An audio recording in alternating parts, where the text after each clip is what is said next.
Praise the Lord. प्रभु यीशु मसीह के जयवंत नाम में फिर से एक बार आप सभी को मेरा मसीह में अभिवादन।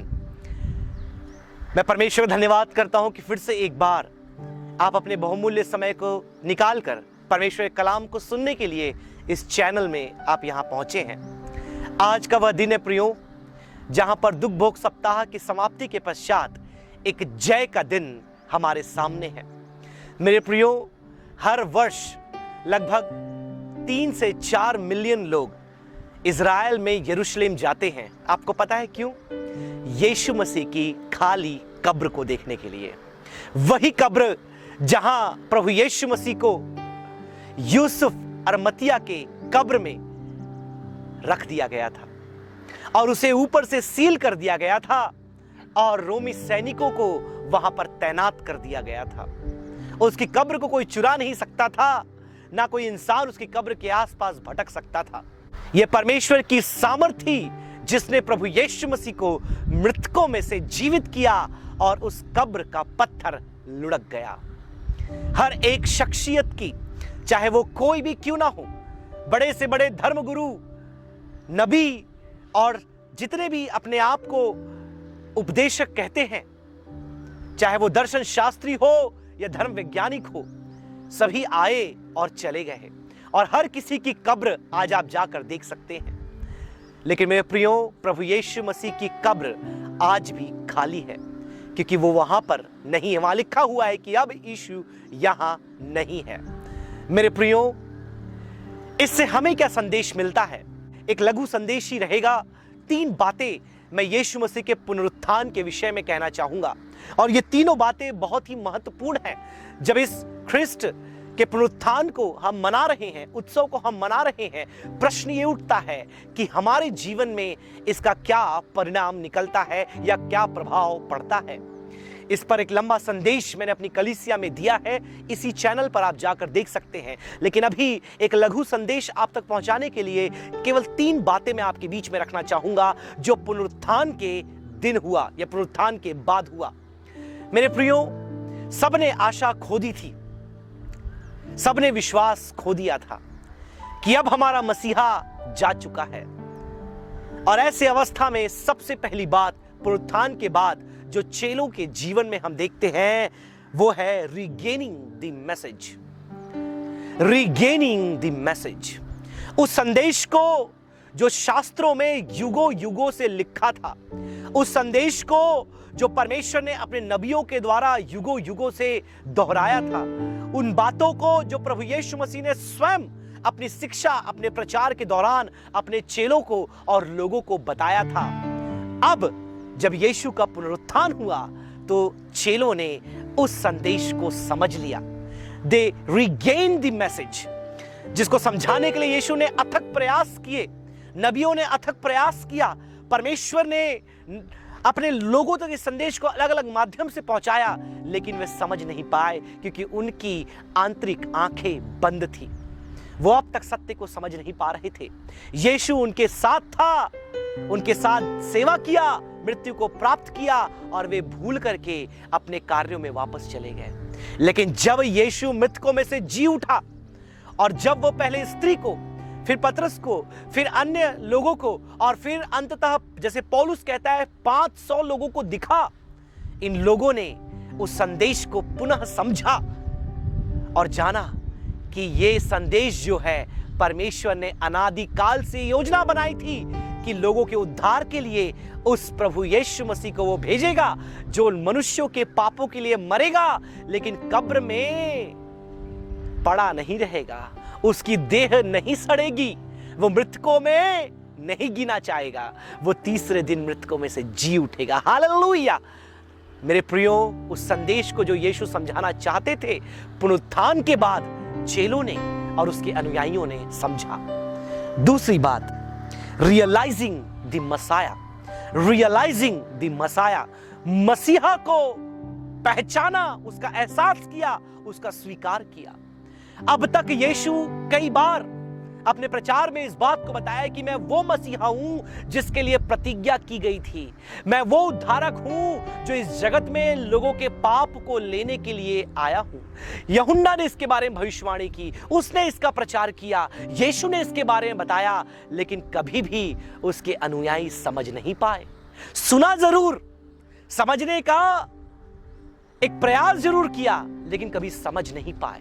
इसीलिए जिस दिन यीशु की मृत्यु हुई, शुक्रवार को 3 बजे के लगभग, वे सब वहां से चले गए। उनको लगा हमारा धर्म गुरु चला गया, हमारा मसीहा कहने वाला अगुवा अंततः खुद ही मर गया, क्योंकि मसीहा को मरना नहीं था, वो लोगों को उसे स्वतंत्र करना था।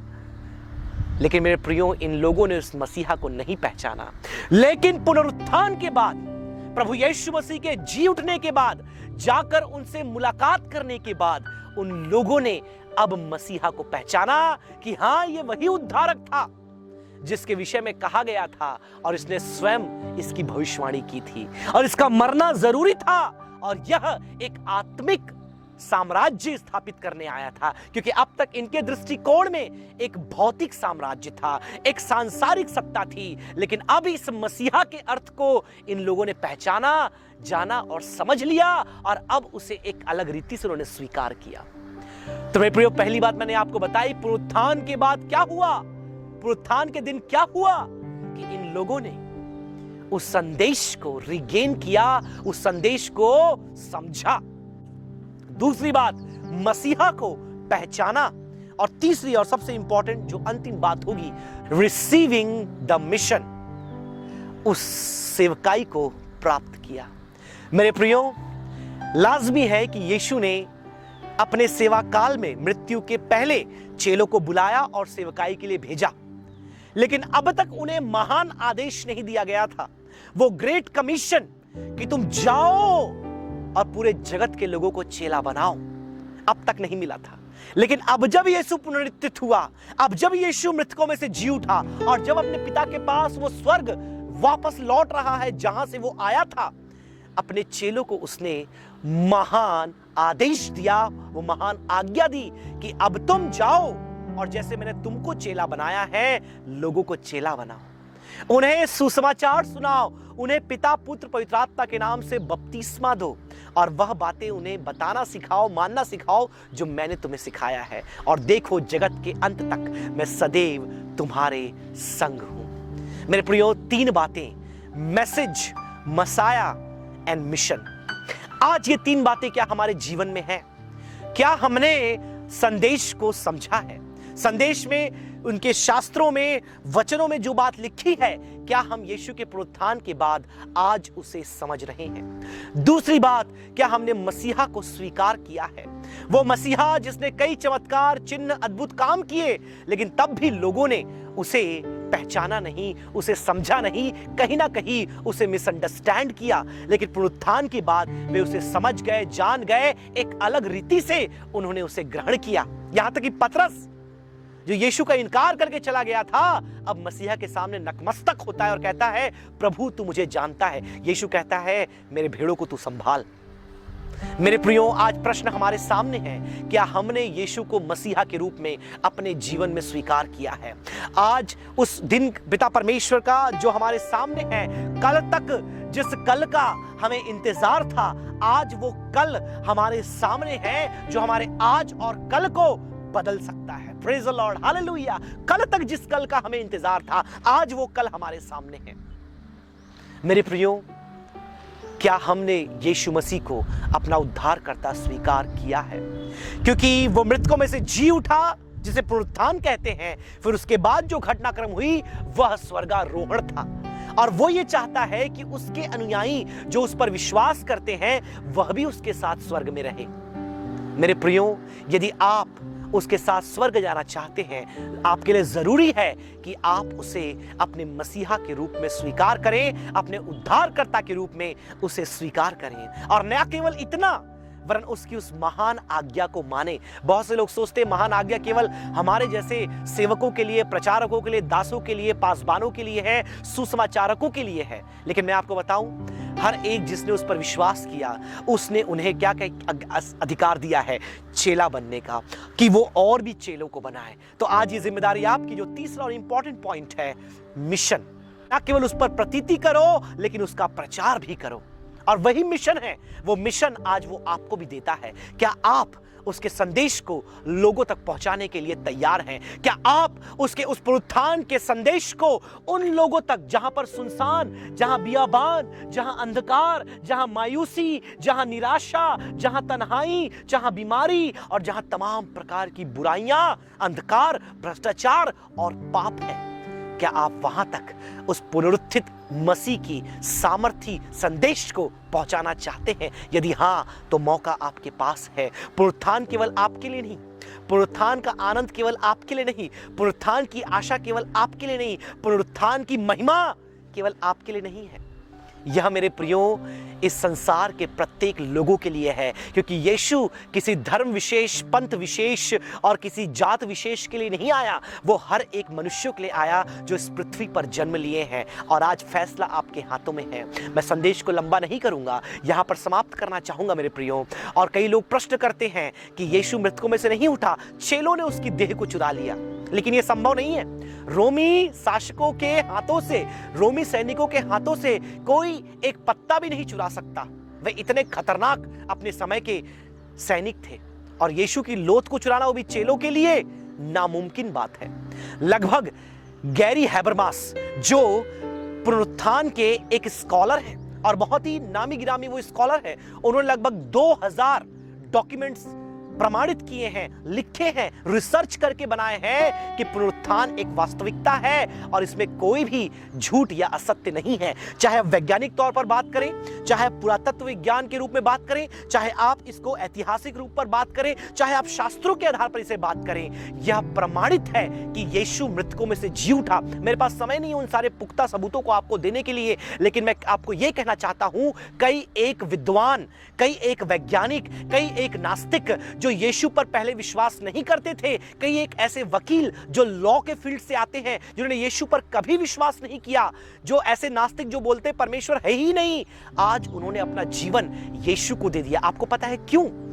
क्योंकि प्रमाण आपको मजबूर बना देते हैं। दुनिया में कोई ताकत आपको मजबूर नहीं कर सकती, लेकिन जो प्रमाण हमारे सामने है कि यीशु मृतकों में से जी उठा, उसकी खाली कब्र जो हमारे सामने है, वो आज आपको और मुझे मजबूर करती है उस पुनरुत्थित मसीह पर विश्वास करने के लिए। और परमेश्वर का आत्मा हमें कायल करता है कि हम उस यीशु पर विश्वास करें। किसी और दिन उन प्रमाणों के बारे में हम बात करेंगे, लेकिन आज इस संदेश को मैं विराम देना चाहूंगा। याद रखें, message, messiah and the mission.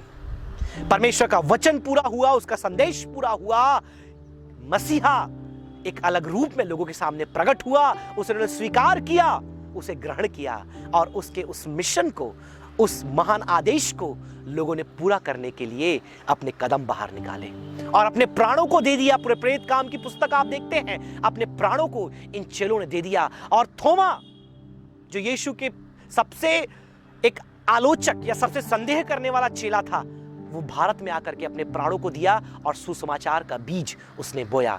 होने पाए प्रभु इन संदेशों के द्वारा आपको बहुतायत से आशीष दे। इस पुनरुत्थान की आपको बहुत सी बधाइयां। मैं ये विश्वास करता हूं कि हम केवल अपने तक नहीं, वरन हर एक तक इस पुनरुत्थान के संदेश को पहुंचाएंगे। यदि आपने इन संदेशों के द्वारा आशीष पाया है तो कृपया कर इस संदेश को औरों के साथ बांटें, इस संदेश को लोगों तक पहुंचाएं, इस चैनल को शेयर करें, सब्सक्राइब करें और परमेश्वर से प्रार्थना करें कि आने वाले दिनों में और भी इस प्रकार के संदेश, वीडियोस हम बनाते रहें, आप तक पहुंचाते रहें, ताकि लोग परमेश्वर के वचन में और भी अधिक बढ़ते चले जाएं। फिर से एक बार आपके समय के लिए आपका धन्यवाद। May God bless you all. Praise the Lord.